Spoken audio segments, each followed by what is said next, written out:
that should be good. Isn't that beautiful color on there? Next thing we're going to do is we're going to put our tomatoes. Our tomatoes are going to sit up top too. We're going to use this top rack a lot today. So you can see, if I show this, that there's already some liquid in there. And that's all liquid that the salt has pulled out of the tomato. We're going to leave those right up there. We're just going to do 4 of these. All right. And then our onions. I want to take our onions, and you can see the way that they turn down like this. We want that downside to go down on our grill.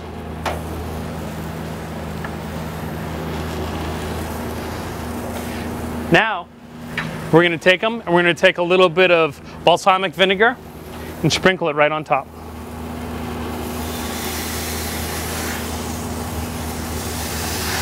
Don't worry about doing them super evenly. All we're looking for is a little bit of vinegar, because what we're going to do is we're going to keep reapplying it and reapplying it. A lot of it's going to drip through, but some of it's going to stick to the bars and it's going to caramelize. Some of the sugar's in there. These are going to be totally awesome when we're done.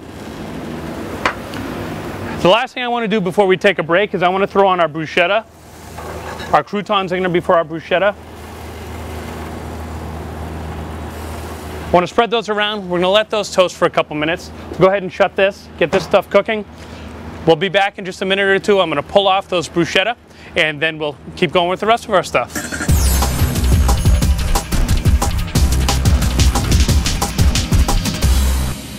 So I pulled our crostinis off for our bruschetta. You can see that they've got some nice grill marks on them.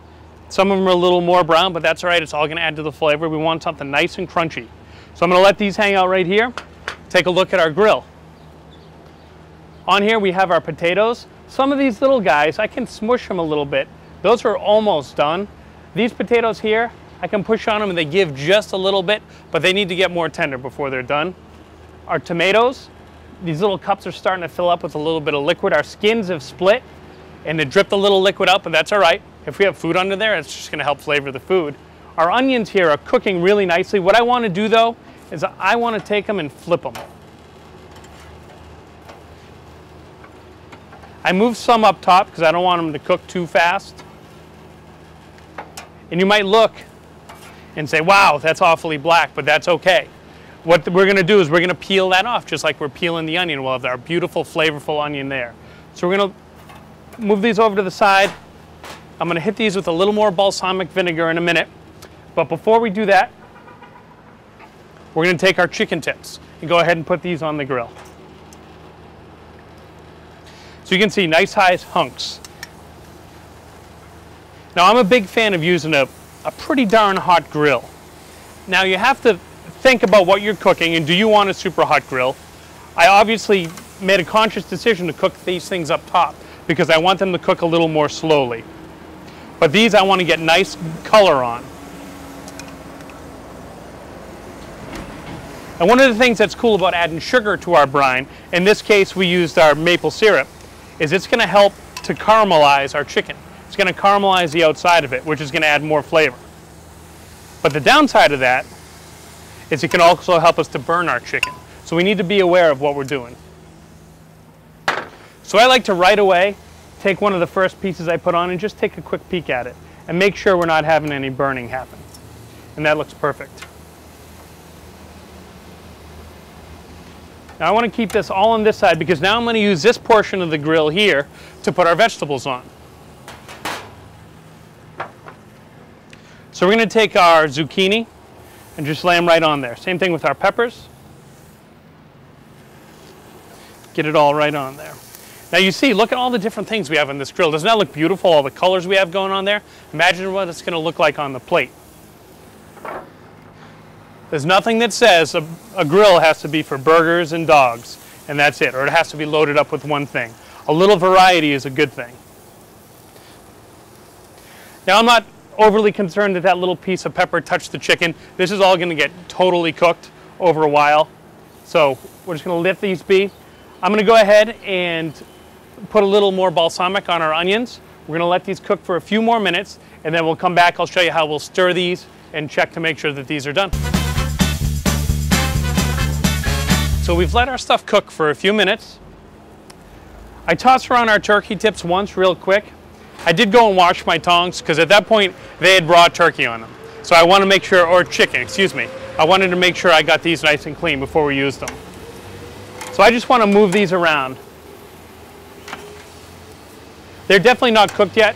There's a couple different ways you can tell. One of them, you can use a probe thermometer and poke it in there and make sure it gets to 165-degree internal temperature, or you can just take one and tear it open. But I can tell just by touching them they're not quite done yet. I do want to flip over our vegetables though. We've got some nice grill marks on these vegetables, which is exactly what we want.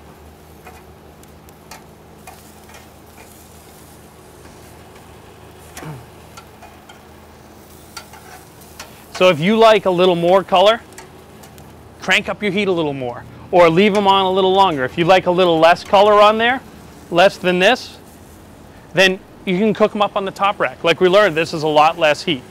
So one thing I do want to do is I want to take our onions, I'm going to flip them over again. I'm going to put a couple of them up top. These ones can stay down here because I don't have room up top. But now we've got just a little bit of color, and this is going to be the presentation side. This is the side we poured our vinegar on. I'm going to go ahead and pour a little bit more vinegar on these.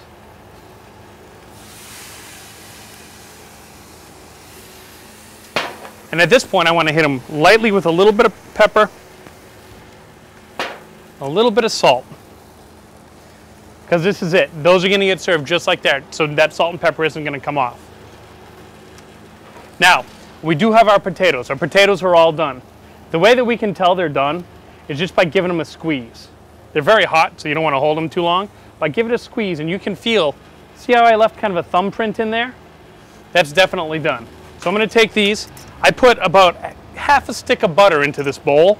I'm going to take our potatoes and just throw them in here.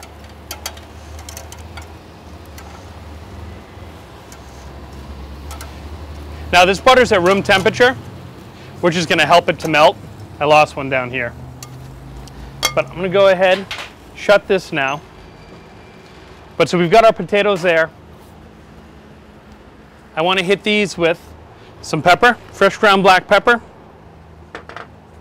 some salt, and we're going to put in some Parmesan cheese. And our potatoes are hot enough that they're going to actually melt this Parmesan cheese. So I'm just going to take it and toss it around so that everything gets coated. Our butter's not quite totally melted yet.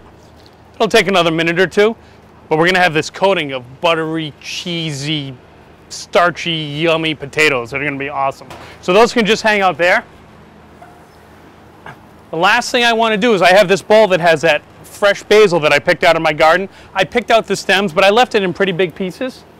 We're going to take our tomatoes, we're going to put those right in there with all their juices, like so. Shut this again, let that stuff continue cooking. But now we've got our tomatoes here. I can actually peel the skin right off like that. So what I'm going to go do is I'm going to go through here, I'm going to pull off the skins in here, maybe throw in a little bit of salt and pepper, mash this up. When we come back, we're going to pull our fake turkey, our chicken off, and we will pull off our veggies and our onions, and then we'll go grab Arthur after that.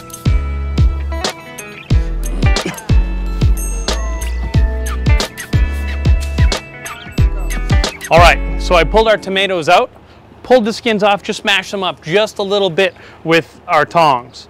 I did realize that they need just a hair of salt and pepper. Not a hair, just a little bit. So we're gonna put just a little bit of pepper, little pinch of kosher salt. And so what we're going to do is these are going to be self-service. We're going to serve these and these together, and you can put as much or as little on there. You can put a big hunk of basil or not if you want. Our other items are all done. So I'm going to grab our platter and go ahead and just grab our vegetables, put those up in this corner.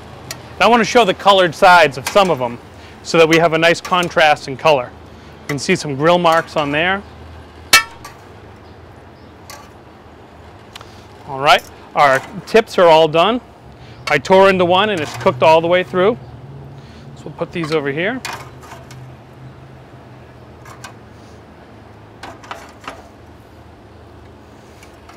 So those potatoes, they were on 12 to 14 minutes or so. The grill was relatively hot, but just check them as you go. But I would plan on at least 15 minutes to cook potatoes if you're going to do it like that on the grill. But the great thing is that you're not heating up your whole house as you're doing it. All right, now, last thing we're going to put in here is our onions. I want to take our onion, like I said, I want to peel off that outer layer, just like that, so we get the nice onion. We'll put these up here. See how they just kind of mush right in my tongs? They're nice, they're perfectly cooked. Oh, that's awesome. So I'm going to put this down. Now our potatoes here, they're kind of swimming in butter. If you don't want to serve all that butter, they're coated in it really well. We can take these. We'll put these right on our platter as well.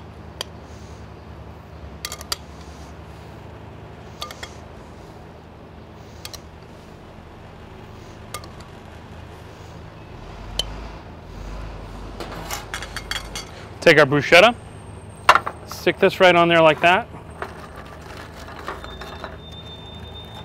Put a pile of those. Now tell me, your family wouldn't be happy if you showed up outside at a table like that without heating up your whole house. So we're gonna get Arthur out here. We'll see what he thinks of all this stuff.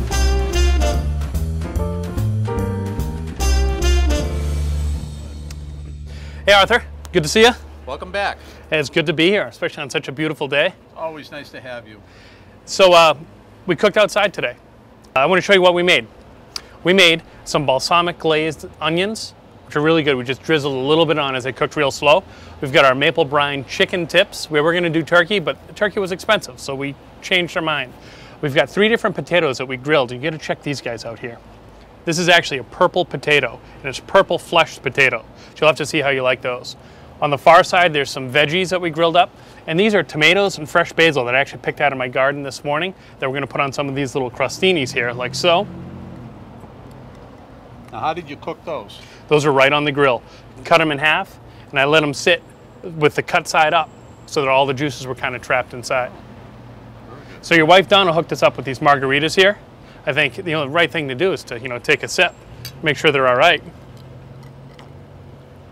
Very tasty, especially on a day like today. That's a good time.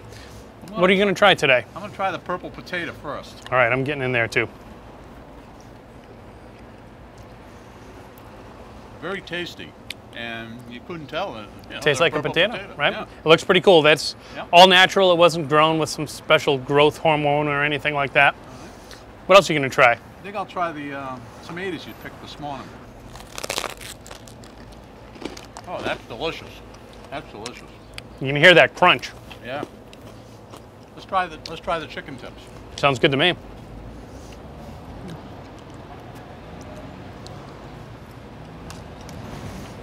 Very moist. Very moist. It's because we brined them. Yeah. So what do you think? Now that's wicked. Wicked good.